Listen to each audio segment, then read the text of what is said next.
If you think you need fancy gear, editing software, expensive microphones, perfect lighting, and tech experience before you start YouTube after 50, you've been lied to. Or maybe more accurately, you've been marketed to. Because if I had listened to every video that told me I needed the perfect camera, the perfect setup, the perfect editing program, and the perfect confidence before I started, I never would have started. I'm Kathy, and I started my channel at 55 with no tech background. I had never even owned a laptop until recently. So when I say I started from zero, I mean zero. I was learning YouTube, AI, editing, and how to upload all in public right alongside you. I didn't even know what a thumbnail was. So in this video, I'm going to tell you what you actually need and what you can ignore. You really need three basic things: a way to record, a way to edit, and a way to organize what you want to say. That's it. Not forever, not for the rest of your channel, just to start. The first thing you need is a way to record. And for most people, that can be your smartphone. That's where I started. Your phone is already a camera. It already records video, and it already has a microphone. And if you're waiting until you have a real camera before you start, you may be waiting for the wrong thing, because the camera is not the thing that teaches you how to talk to a viewer. Making videos does that. The camera isn't the thing that teaches you what your audience responds to. Posting videos does that. The camera isn't the thing that builds confidence. Repetition does that. So yes, better gear can help later, but at the beginning, your phone is enough. And honestly, the first goal isn't to make a masterpiece. The first goal is to make a video. That alone is a win. Now, here's one little practical thing I learned early on. If you use the back camera on your phone, the quality is usually better. But the annoying part is you can't see yourself. So you might be wondering, am I in the frame? Is my head cut off? Is the lighting okay? Is there a laundry basket in the background? And yes, I have absolutely had those thoughts. One thing that helped me was using my Apple Watch as a little monitor. That way I could see if I was centered. I could check the lighting. I could see if something looked weird in the background. It sounds small, but when you're new, those tiny things can make you feel so much more confident. And that's the kind of help beginners actually need. Not a $2,000 camera, just a simple trick that makes recording feel less scary. Second thing you need is a simple way to edit. Editing does not have to mean a cinematic masterpiece. Editing can simply mean cut out the beginning where you're reaching for the record button, cut out the mistake, cut out the long pauses, and put the clips together. That's it. At the beginning, that counts. I know editing sounds intimidating. It did to me too. Because when you hear editing, you picture fancy transitions, music, sound effects, zoom ins, color correction, all of these things you see professional creators doing. But beginner editing does not need to look like that. Beginner editing is just cleaning up the video enough so someone can watch it. That's it. You can use iMovie. You can use CapCut. You can use whatever simple editor feels easiest to you. But don't make the editing the thing that stops you. Because the only way editing starts to feel less scary is by doing it. The third thing that helped me start was ChatGPT. And not because it magically makes videos for me. It doesn't. But it helps me think. It helps me organize my ideas, and it helps me turn my messy thoughts into a simple outline. It helps with titles, scripts, and it helps with descriptions. It helps when I know what I want to say, but I don't know how to structure it.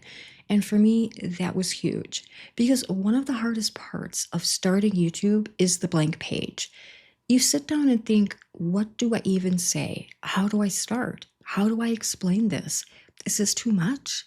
Is this not enough? ChatGPT helped me stop staring at the blank page. It gave me something to react to, something to edit, something to make my own. And that's very different from letting AI replace you. Your voice still matters. Your story still matters. Your experience still matters.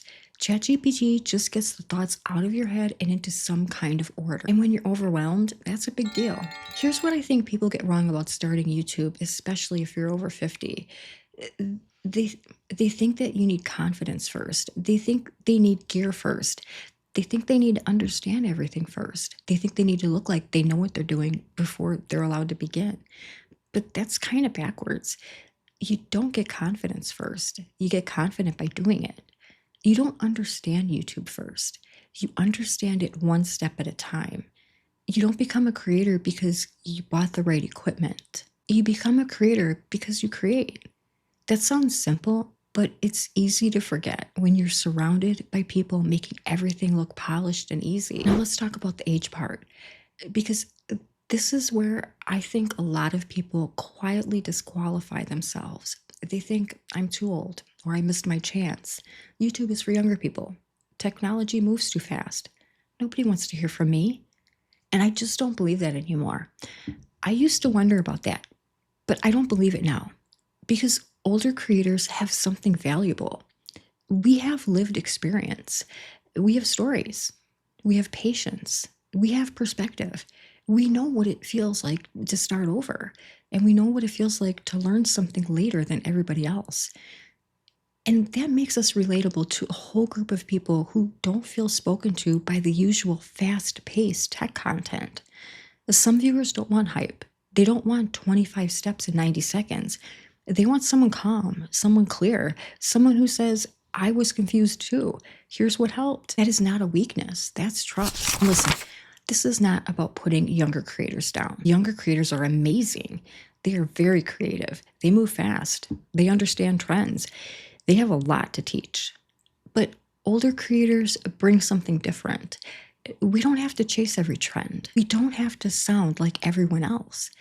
We can show up and talk about what we know, what we've learned, what confused us, and what helped us. What we wish someone had explained more simply. That is content. That's useful. That's needed. And if you're thinking, but who would listen to me? The answer may be someone who is a few steps behind you. You don't have to be the world's leading expert.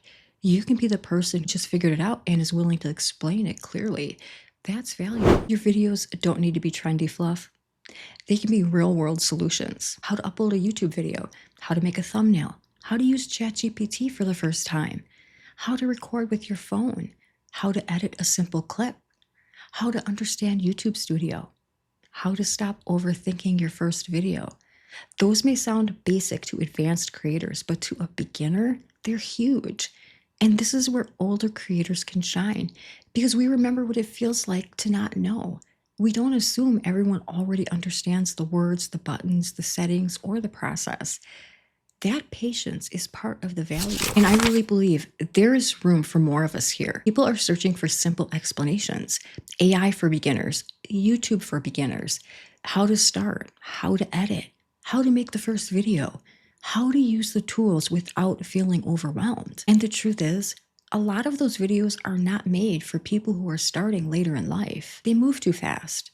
They skip the basics. They assume you already know where everything is. They assume you already speak the language, but a lot of viewers don't. And they aren't dumb, they're just new. That is the audience I care about. And maybe that's the audience you can help too. So if you're thinking about starting YouTube and you're over 50, here is what I think actually matters. Not fancy gear, not perfect editing, not a flawless background, not knowing every feature. What matters is, can people hear you? Can people understand you? Are you helping someone? Are you being clear? Are you willing to keep going long enough to improve? That's the real list.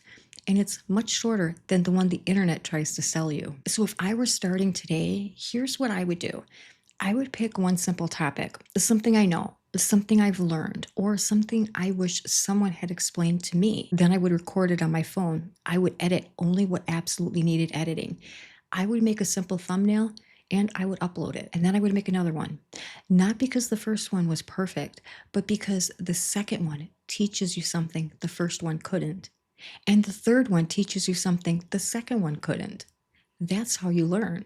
Not all at once, one video at a time. So no, you don't need fancy gear to start YouTube after 50. You don't need to understand everything. You don't need to look like a professional creator on day one. You need a way to record, a way to edit, a way to organize your thoughts, and the willingness to begin before you feel ready. Your age isn't the thing holding you back. Your age might be the thing that helps someone trust you. Let your age be a part of your brand, not the thing you apologize for, because someone out there is not looking for the youngest creator. They're looking for the person who makes them feel like they can finally start too. And that person might be you. I'll see you in the next one.